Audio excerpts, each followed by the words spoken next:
Just as a quick heads up, there is going to be massive spoilers for all of Undertale. So if you don't want to be spoiled, I recommend going ahead and finishing up Undertale before watching this video.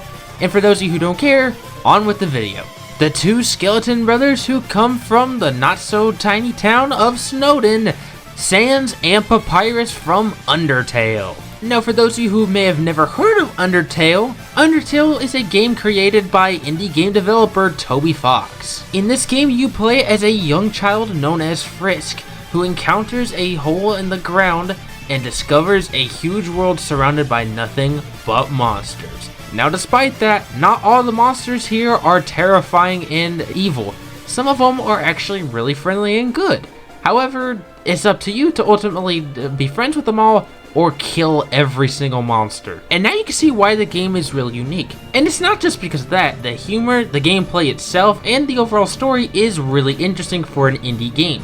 In fact, it actually managed to make its way into Super Smash Bros. Kind of. You see, Sans did become a Mii costume, and despite that, he actually did bring a remix of his theme. Now despite Frisk being the main character, I decided to go with Sans and Papyrus for this video, mainly because these are the two iconic characters of Undertale. When you think of Undertale, you most commonly think of Sans or Papyrus. It's just down to those two. And I honestly thought it'd be better to have a 2-in-1 character instead of just having either Sans or just Papyrus.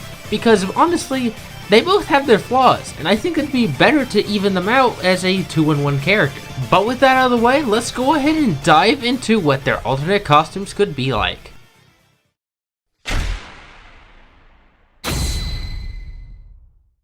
Sans and Papyrus' default appearance would of course be them in their typical outfits. Their next outfits would have them all change black, and this references the in-game sprites that you encounter in Undertale. Their next color scheme gives them all purple, which references the character Toriel, a mother-like figure towards the character Frisk. The next color scheme actually changes Papyrus' bone tone and changes it to a yellow color. This one references Frisk, the main character you play as in Undertale. The next color scheme actually swaps their colors. Now this isn't actually a reference towards anything, it's just I feel like this would probably work better off as an alternate color scheme for the characters. The next costumes actually reference two specific characters you encounter in Undertale. Papyrus references the character Undyne, his hero, and Sans wears a purple costume which references Metaton EX. The next one actually changes Papyrus' outfit. He wears his cool dude outfit that he uses in one segment in Undertale. Sans, on the other hand, actually gets a green and yellow color scheme, which references the flower Flowey. And the final costumes for both these characters involves Papyrus wearing his jogging outfit, yes, this is actually a real thing, and Sans actually has the color scheme that's based off of Muffet. But now, let's go ahead and talk about Papyrus' moveset. Despite this being a 2-in-1 character, they both will have one massive aspect, and that is they will mostly fight with bones. But the way they use their bones will be different depending on if you're Papyrus or Sans. So let's go ahead and start off with Papyrus' neutral jab, which will not involve bones, but rather his fists. He'll just do a simple 2-punch kick. Now the punch animation is identical towards Rob's. The side tilt would involve him using a medium-sized bone that slightly slows down. The move is not that strong and it does have a massive flaw, that being that Papyrus cannot move once he's done using a bone. However, it's a great distance attack, and it can also be used to make sure that nobody gets back up on the stage.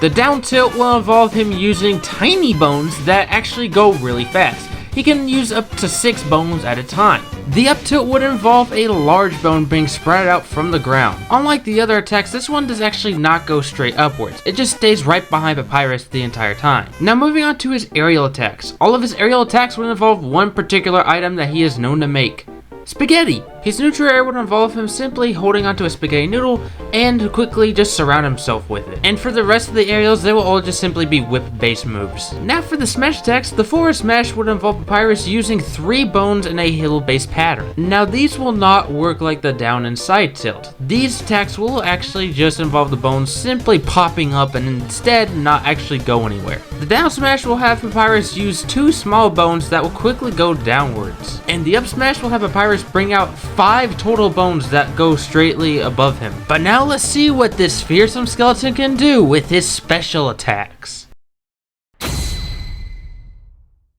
Papyrus's neutral special will be his fabled blue attack.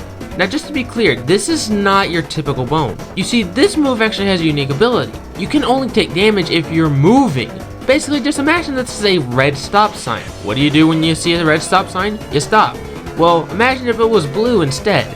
That's how you need to treat this move. Also, this will be the only bone that will be a projectile. If you manage to have a counter or a reflector, then you can actually use it. Now moving on to his side special will involve his second special attack.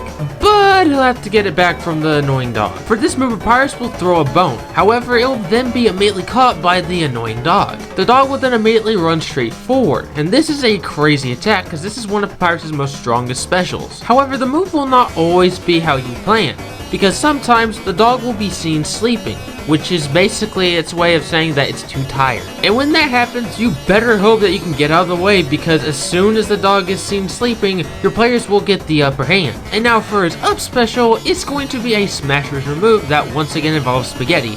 He will use it like a whip, very similar to Min Min's up special. However, it'll also work a little bit like Violet's up special. And finally, for his down special, he'll do one of his most craziest attacks, which is dying.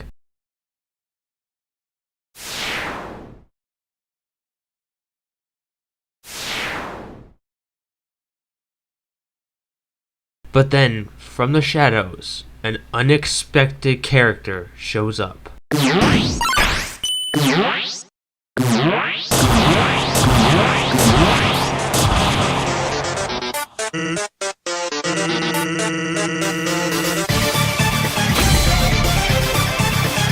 Papyrus's brother Sans will finish the fight for him. Now for those of you who have never played Undertale, you're probably confused as to why I made this transition. Well, to put it simply, in Undertale you have the decision of either killing Papyrus as soon as you meet him, or being friends with him.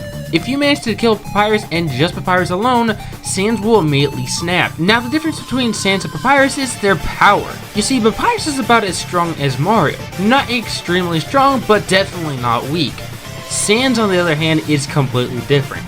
Despite him being lazy in Undertale, he's insanely overpowered, literally being as powerful as Bowser in Super Smash Bros. And he's like the most heavyweight character. However, he actually does have a few flaws, being that he's pretty slow, and despite that, he is actually pretty KO'able. But as for his neutral attacks, he's actually just going to be identical towards his brother. However, there is going to be a difference. That being that anybody will actually get a poisonous effect even if they're hit with one bone. This actually mimics his boss fight in Undertale. His aerial attacks, on the other hand, will be all based on bone attacks. His neutral area would involve him spinning a bunch of bones in a circle-like pattern. This one isn't a reference to anything, it is just a Smash original move. For his forward, front, and up air, he just simply pushes a medium-sized bone in that direction. However, for his down air, he won't be using a bone. He'll be using something 10 times more powerful than a bone. He'll be using the Gaster Blaster. Now, the Gaster Blaster in Undertale is probably the most powerful attack that Sans has. It literally just shoots an infinite beam anywhere he points it at. As for his smash attacks, they would literally be identical towards Papyrus, but once again, they deal a lot more damage and are a lot faster than usual. But now moving on to Sans' special attacks. For Sans' neutral special, it is literally Papyrus' neutral special. Unlike his, however, it is once again going to have a poisonous effect, and it travels a lot faster, and it's just 5 bones instead of simply 3. For his side special, he shoots out an infinite laser beam from the Gaster Blaster. This was an attack that he used in Undertale that was extremely overpowered, and that power will carry over into Super Smash Bros. As well. This move is extremely overpowered for a side special. Now this move will work a lot like Kazuya's neutral special. However, unlike Kazuya's, This one actually doubles the amount of range, and it triples the amount of power. However, there is a massive flaw to this move, being that it is a charge up based move. So you can't simply just press a special button and assume everything will go well. For Sans' up special, he will do a teleport based move. This one is not going to be your typical teleportation, however. For this attack, he turns the entire screen black and then immediately teleports into one location. As a side note, sometimes bones would show up on the ground, and those would be extremely hard to avoid. This references a certain part in Undertale. And as for the down special, it would once again be like Papyrus's.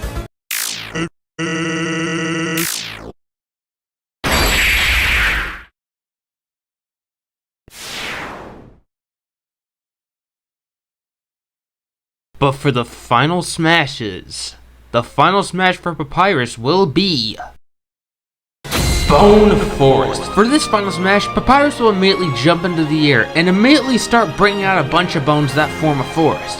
And when that happens, you better get to high ground, because if you don't, you will take a massive amounts of damage. And if you reach the end of the forest with the big bone and you get hit by it, it will then result in KO. Sans' final smash will be Bad Time. For this final smash, Sans will immediately bring out a huge wave of bones and start throwing all the players through these bones. This final smash will be the largest final smash in Super Smash Bros. History. But that's not all. It will end with a massive wave of bones coming towards everyone everywhere on the stage. These two final smashes reference their in-game fights in Undertale. Sans, on the other hand, references his opening fight cutscene. Now, when it came to a stage, I had an absolutely hard time coming up with something. Not that there's no locations in the game, it's just there's way too many to choose from. And that's when it hit me. Let's go with all the locations that show up in Undertale. Once again, it will be like a Skyloft style stage. And because it's Undertale, there would be a lot of different characters that would show up. Now, the location would change depending on what song you have in the backdrop, but it'll always be within these different areas. The Ruins, Snowden, Undercastle, MTT Resort, Hotland, Core, and the final location being the Barrier. This means a total of 6 locations would be appearing on stage. Now, of course, each one would be different, having its own different platforms and areas and such. I'm not exaggerating when I say that Undertale has some absolutely great video game songs in video game history. So of course, we would be including a lot of songs that come from Undertale, but I also wanted to represent Deltarune too.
there would be 40 songs to choose from, 2 of which would be original and the rest would be remixed. Now I know some people are going to point out that I missed Megalovania, but that has already been remixed for Super Smash Bros. Already, so I decided not to go with that one as to not confuse people.